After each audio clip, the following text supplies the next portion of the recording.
Welcome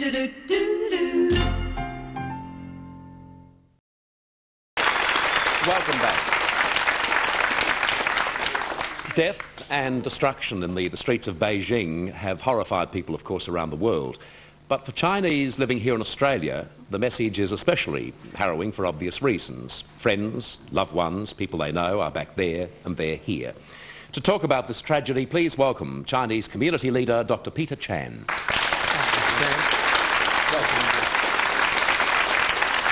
Of course, on news services right around the world, there is one story, and that's the story of China. In Australian newspapers today, they are suggesting that civil war is imminent in China. Do you believe this is a possibility?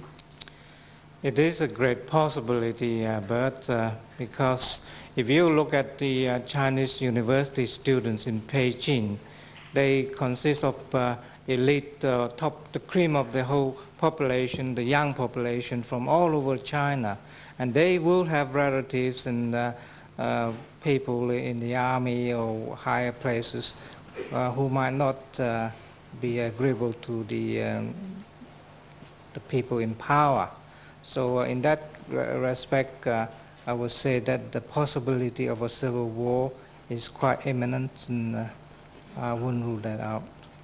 For the rest of the world, I mean, apart from the fact that it's a human tragedy, this is something which we must give our full attention, because we're talking about the most highly populated country in the world.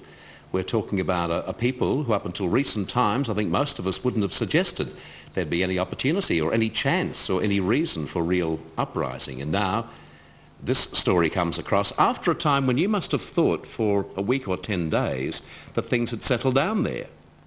That's right, but up to last week, we were very, very happy about what's happening because we were commenting on the government, the Chinese government, being tolerant and restrained in their dealing with the students' protests, and the whole world was watching China and its progress, and with a guarded type of confidence. And if they show a bit more patience, I'm sure this conflict or problem will be resolved peacefully and come to a turning point in history. As it is, the whole thing has been changed overnight.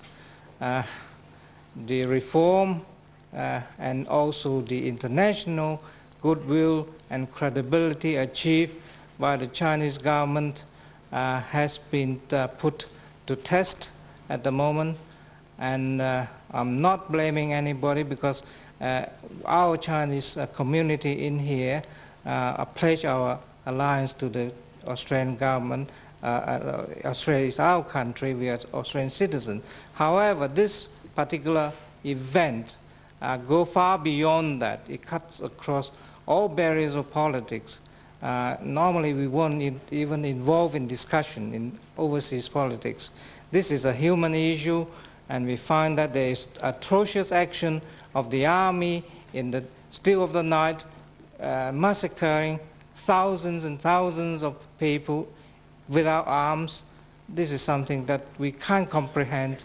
It is something that we deplore. The figure could be as high as 14,000, according to our news service. I wouldn't be surprised at all, but I wouldn't be surprised, because it shows that the people there has nothing to lose.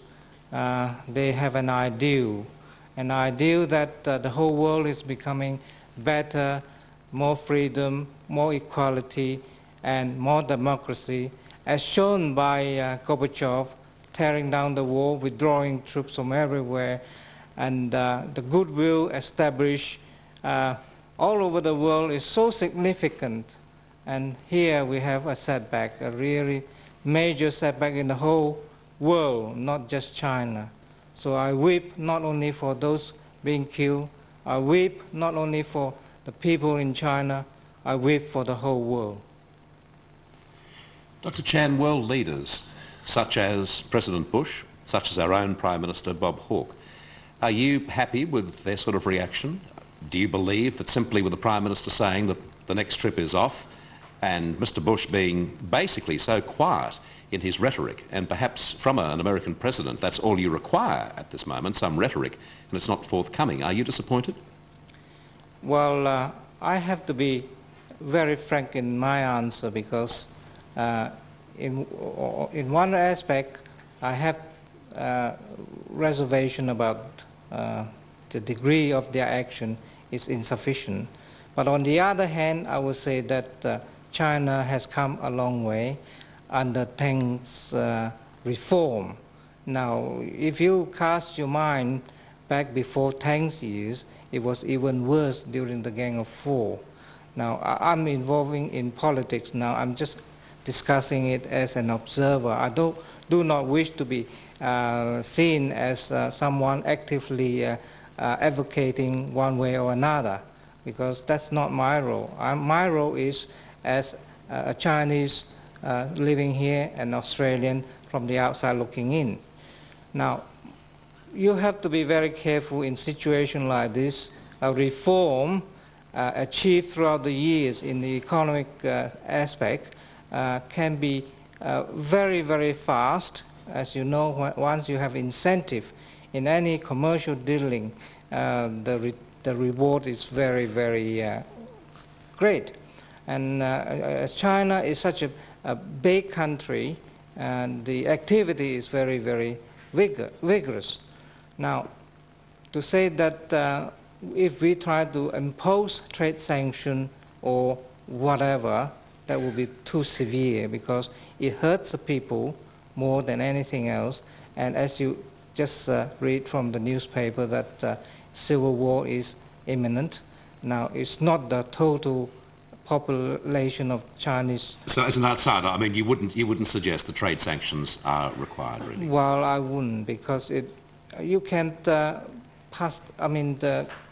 give a very, very strong message and say that, look, if you don't change your policy or whatever on the ground of humanity, then we might resort to more severe action. Dr. Chan, I think you so eloquently said before that it's something for which we can all weep, the world, not just China, and to see that the possibility of soldier against soldier, and history shows us that there is not much future once you see that happen. Dr. Chan, I understand completely, as would everyone watching our show today, how people such as yourself feel being isolated here in Australia away from your homeland, and I thank you for your time today. Dr. Peter Chan. We're back with you after this break.